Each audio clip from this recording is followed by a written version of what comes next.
cosplay because it's fun. It's a way for me to not be myself for a little bit. I also just enjoy becoming a character. It's just fun. And I enjoy bringing those characters off the pages, out of video games, off the movie screen, and into the real world.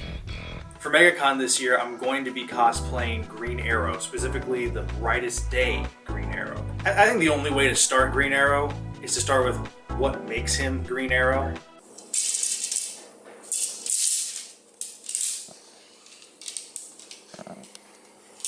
Arrows.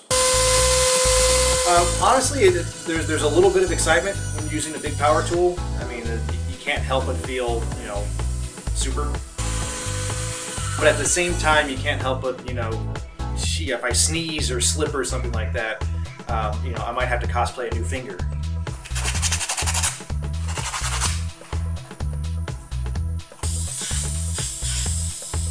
So what do we call these kids? Sticks. They're green arrows. They're just sticks right now. His top arrows were a different color from the rest of his green. So, take a little creative license with it.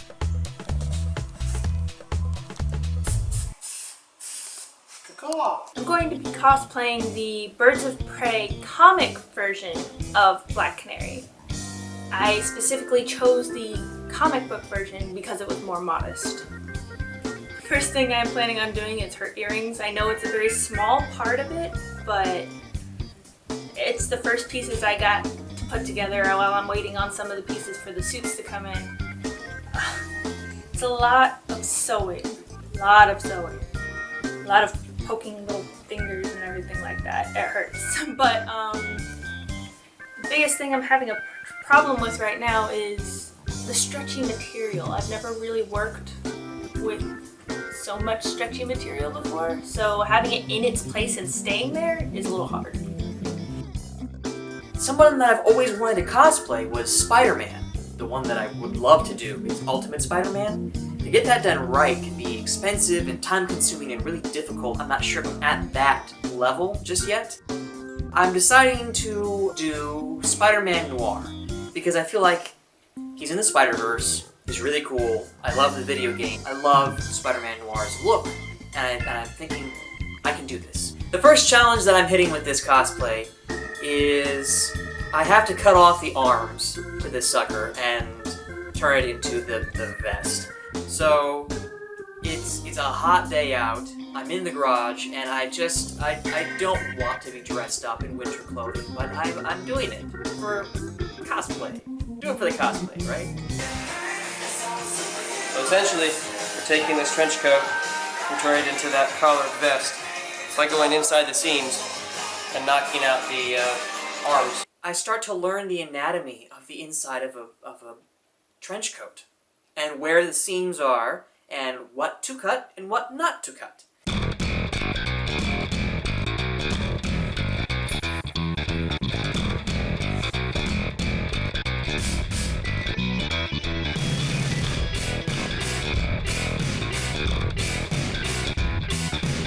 What I want to do is I want to take, you see how his gauntlets have an indented section in them, the design? I don't know if I'm going to be able to cut into the plastic ones that I have, and so I'm thinking instead of going indented, what if I made it raised and put that shape on top, then painted all of it over, and then he would have a raised section that had that design. It's pretty much the same thing. Sort of. I think it is. Green paint. Hunter green. Who turns it the wrong way when you're spraying?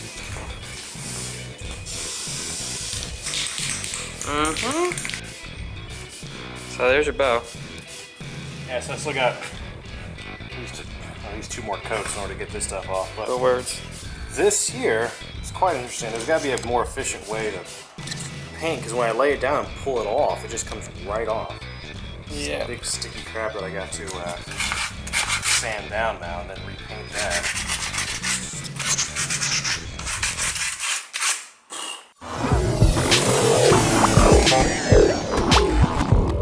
So this time around, we're going to MegaCon 2015 Big convention, never been before, and I'm really excited. It's chaos. But it's fantastic chaos because it's dorks everywhere. It's like wall-to-wall dorks, which is cool. Costumes everywhere, and a lot of them look really awesome.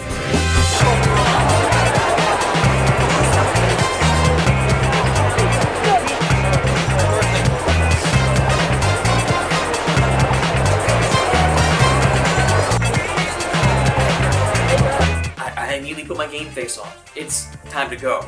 Gotta get in there, gotta get my ticket, gotta start spending money. That's a convention.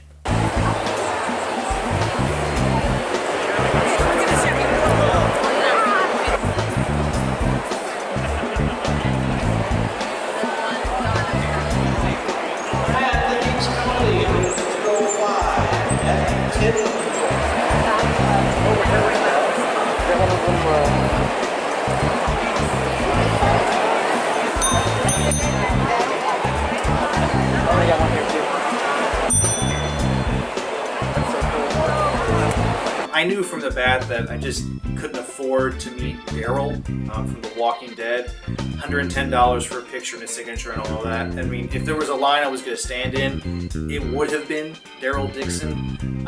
But I knew what I could do was get some of my comics signed. We're standing in line for Chuck Dixon. I've got Nightwing #1. And the guy writes, "Welcome to Bloodhaven." And then he signs it. So I got to meet a Dixon. It wasn't Daryl Dixon, but Chuck Dixon is equally awesome. One of my fears was that nobody would recognize the version of Black Canary that I was doing. Chuck Dixon actually recognized who I was, of course, because I had him sign the covers of the 2 comic books I had that the costume came from. There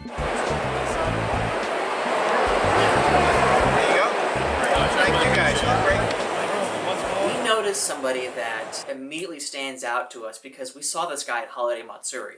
In fact, he beat all of us out and took first place at the Holiday Matsuri.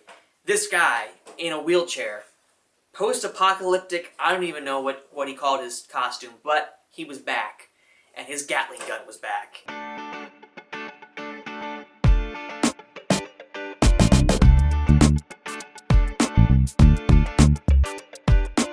Giant freaking Groot on stilts.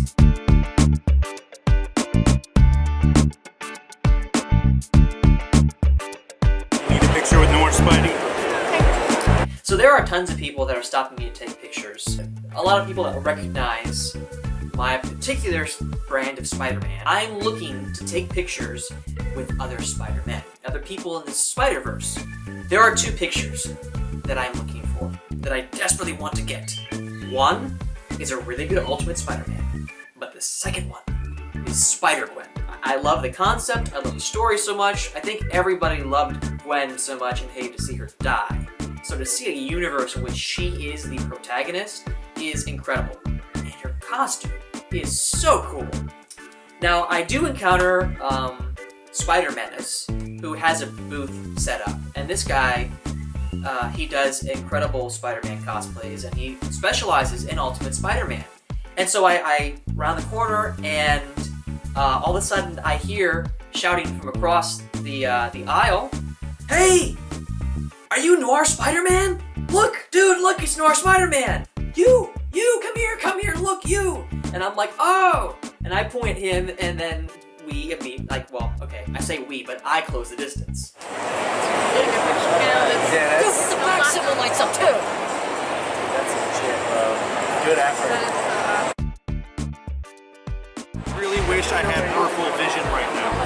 You're talking. I'm the only one with peripheral vision You're right talking. now. What do I got? What do I got? Okay, so the convention floor is so full of people that walking through them is a maze. Now, you guys can tell I need glasses, so without them, I'm not blind, but I might as well be. Everything is a blur of shapes to me. People are bumping into me left and right. And I knew it was going to happen. I'm trying so hard to avoid people that eventually one of my twists knocks off a piece of my costume.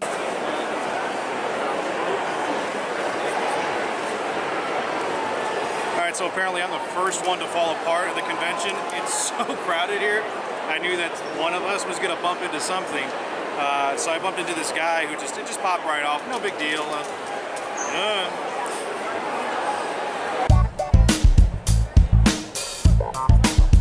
So we're walking on the convention floor, and we're passing by this booth, this table, and honestly, we're just gonna keep on walking. But I turn and I look, and I notice on the sign, Yaya Han. And I was suddenly overcome with the feeling and necessity to go and stare at this person. I don't know why, but I wanted to. And we all look at each other and are like, do we want to stand in this line? Do we want to? Those are the things we want to get. I mean, like, no offense to Yaya Han, but you know. So we decided to kind of, we decided to creep her on her and get some shots of, like, shoving the camera in her face from the side. That's what we do.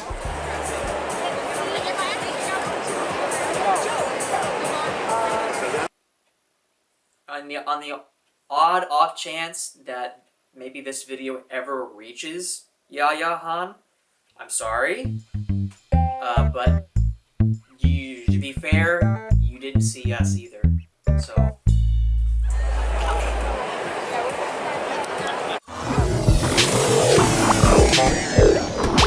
I still haven't found a Spider-Gwen yet. And I turn around to leave this booth, and I bump into somebody. Pretty hard bump. As they're walking by, and I go, oh, I'm really, really sorry. And I turn and I double take as she's, oh, I'm sorry, and she's walking away, and I go, wait a minute, you're a Spider-Gwen. I found you, and I want a picture. And we take a picture, and the picture looks like this.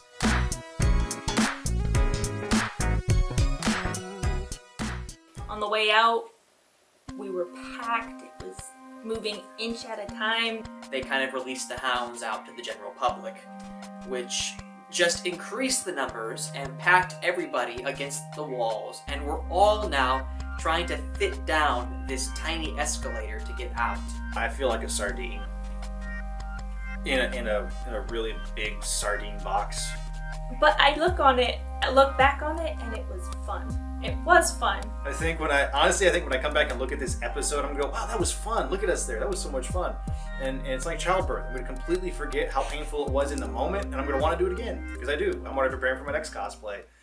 You gotta guinea pig it once. You gotta figure out what does and doesn't work, especially with something you've never even tried before. You just gotta go for it full force and see what happens.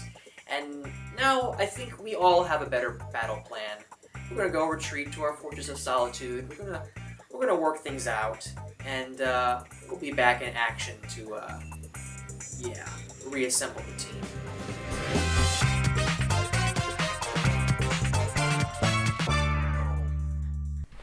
Hey there, Cosserole! Hope you guys enjoyed that episode. If you liked it, then you should probably do something like subscribe, and maybe share it with your friends and give it a like below. Post a comment with your favorite cosplay or other things maybe you'd like to see from this channel.